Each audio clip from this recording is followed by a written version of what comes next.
Dans ce tube se trouve une Coponotus maculatus, une espèce magnifique qu'il serait dommage que tu manques en cette vidéo. Bonjour et bienvenue bande de passionnés, bienvenue sur la chaîne, c'est Feufeu une nouvelle fois dans cette vidéo. Nous sommes le vendredi 31 juillet et c'est mon premier jour de vacances. J'ai travaillé tout le mois de juillet pendant que vous, bande de petits vénards, vous regardiez les vidéos étendu sur un transat avec un cocktail au chaud sur une plage. Moi je travaillais, j'attendais avec impatience d'arriver à la fin juillet. Heureusement c'était, en tout cas chez moi, un mois de juillet pourri j'exagère, mais en tout cas au niveau des chaleurs c'était pas terrible. J'espère que mes 2 semaines de vacances coïncideront enfin avec le retour des chaleurs dans ma région et que je puisse en profiter. Si vous aussi vous êtes encore en vacances ou si vous voulez débuter comme moi, je vous souhaite d'excellentes vacances malgré cette année 2020 complètement pourrave. Ces derniers temps sur la chaîne, j'ai pas fait beaucoup de suivi de toutes mes colonies. J'avoue que je ne sais pas par où commencer, j'en ai tellement. L'actualité et les activités, nouveautés, etc. dans la Formica Room ces dernières semaines ont été pour moi prioritaires à vous partager en vidéo. Donc aujourd'hui et tout le mois d'août, on va un peu faire la tournée des colonies de la Formica Room et faire quelques suivis d'élevage, voir où en sont mes colonies. Et je vous propose de commencer par les Nicobarensis. C'est parti. Bon, et bien si j'avais envie de vous montrer de belles images de fourmis sur la chaîne, en choisissant les Nicobarensis, je prenais pas trop de risques. J'avais fait un petit suivi début du printemps où je vous disais que la colonie avait un peu baissé de rythme au niveau du couvain.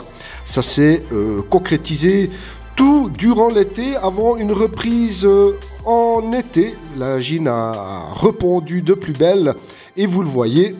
Elle repose sur un tapis de cocon. Le couvain est généreux, tout a bien repris. Donc, souvent j'entends et je lis dans certaines fiches d'élevage que les Nicobarensis demanderaient une pause hivernale. Moi, en ce qui me concerne et selon les observations que je fais avec ma colonie, la pause hivernale n'est absolument pas l'hiver, mais plutôt fin d'hiver, début du printemps, ce qui pourrait coïncider aux périodes sèches de leur pays de provenance. Bien sûr, je vous dis tout ça, mais j'en ai pas encore, en tout cas pas les certitudes à l'heure où je vous le dis. On voit ici des belles grappes d'œufs, donc je vous le dis, cette gine ne chôme pas, c'est magnifique à voir. Et encore et toujours du couvain éparpillé un peu partout dans la zone de la fourmilière.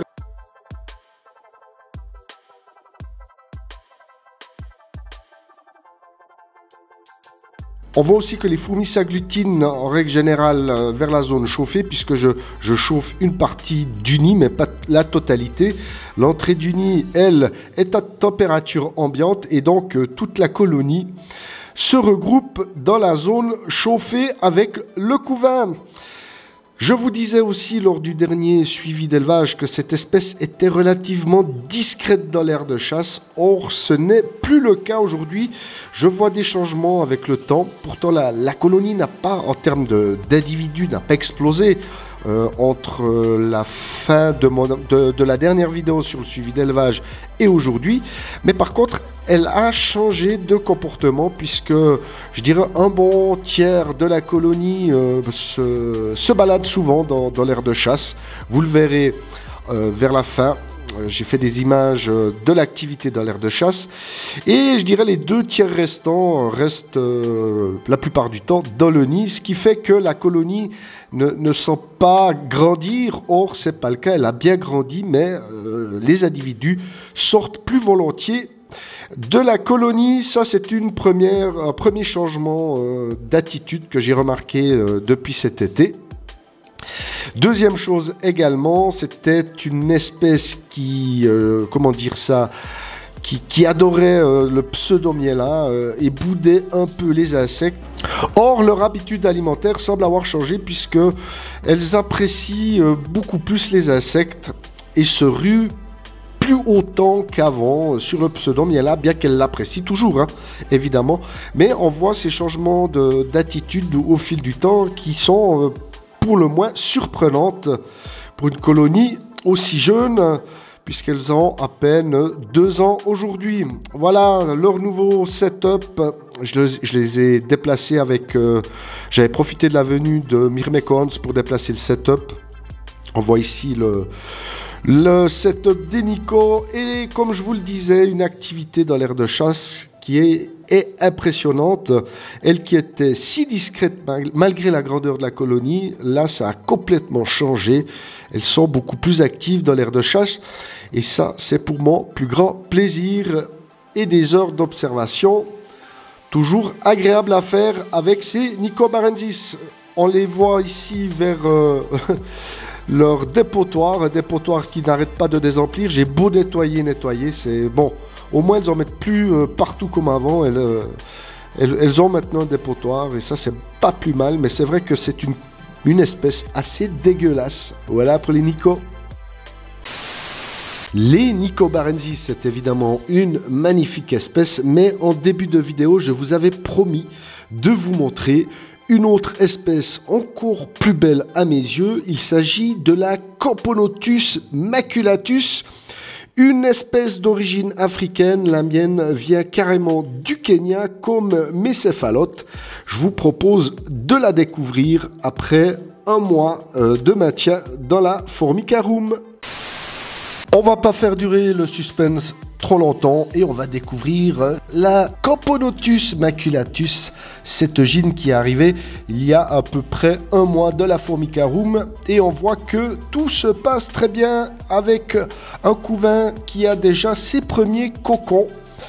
Donc faut dire qu'au début elle avait bouffé ses 3 petits œufs une fois arrivée après un périple de 3 semaines depuis la France. Avec le confinement, rien n'est facile aujourd'hui. Et donc, elle avait tout de suite bouffé ses 3 petits œufs. Je l'ai laissé tranquille dans le tube, dans un coin au chaud. Et voilà le résultat, les premiers cocons avec des naissances qui ne devraient pas tarder.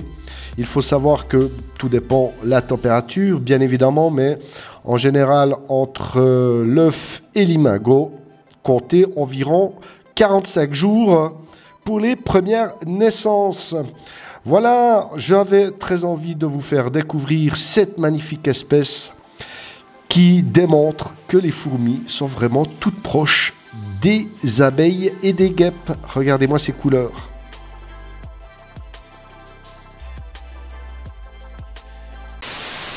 On s'est fait plaisir dans cette vidéo avec un florilège d'images de fourmis avec ces magnifiques Nicobarensis et la non moins plus belle Camponotus maculatus. On va continuer sur ce rythme tout le long du mois d'août. J'espère que le programme vous plaît et je vous dis déjà à vendredi prochain. Salut tout le monde, bye bye.